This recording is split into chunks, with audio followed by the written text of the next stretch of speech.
Check this out, ladies and gentlemen. This is how I capitalize on a nice little gain with the quickness this morning. This is MGCJ, Wednesday the 25th. I love this craft. There's nothing I literally ever want to do. This is all I want to do with my life. That's why I'm the best at it. With that being said, okay, cool. Off top, I'm already looking at this bounce play of the day just based off the structure. I like this wick to be filled here. Target of the day, bam, and then I have a void to be filled with M15 supply at the top of this void to be filled here, boom. Okay, with that being said, I do have this prominent M15 demand that price is rejected off of. Let's make sure that it is valid by making sure there are no M3 or M5 equal lows within. So I come M3 time frame, no M3 equal lows, M5 time frame, no M5 equal lows, making this valid prominent M15 demand in my favor. But I do have this M15 supply on the way to this target of the day, which is here. So I would need to break the top of this zone in order to follow procedure with anything, so long as it is valid. So let's check the stats on this and make sure this is even true supply. So I come M3, boom.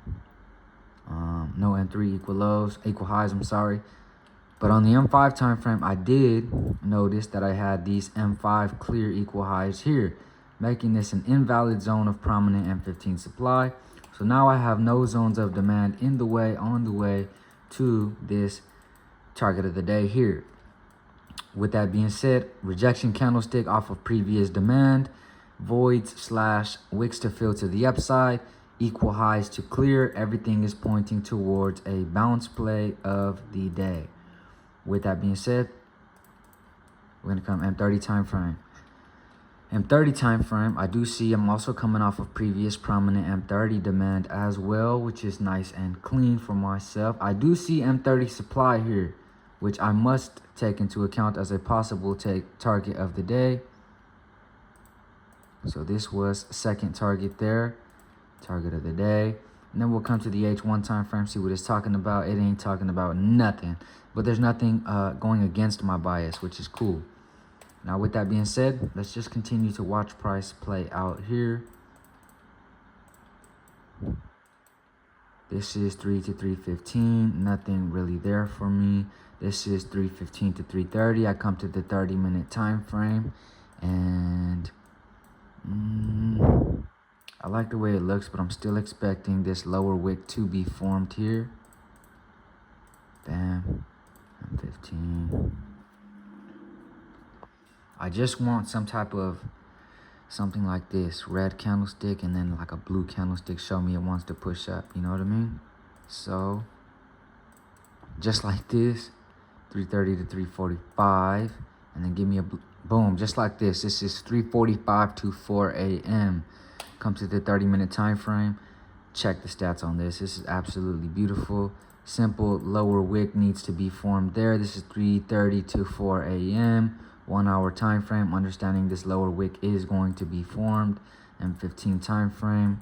I have everything I absolutely could ever desire just off of this setup here. So understanding that lower wick is going to be formed on the H1 time frame, I'm already going to respect this zone of demand here. I will set this limit there, target of the day being there. Obviously, stop loss is just going to respect this here, this M5 structure, and full target of the day is going to be there. Let's continue to watch this play out. M3 time frame, I'm still expecting that lower wick to be formed.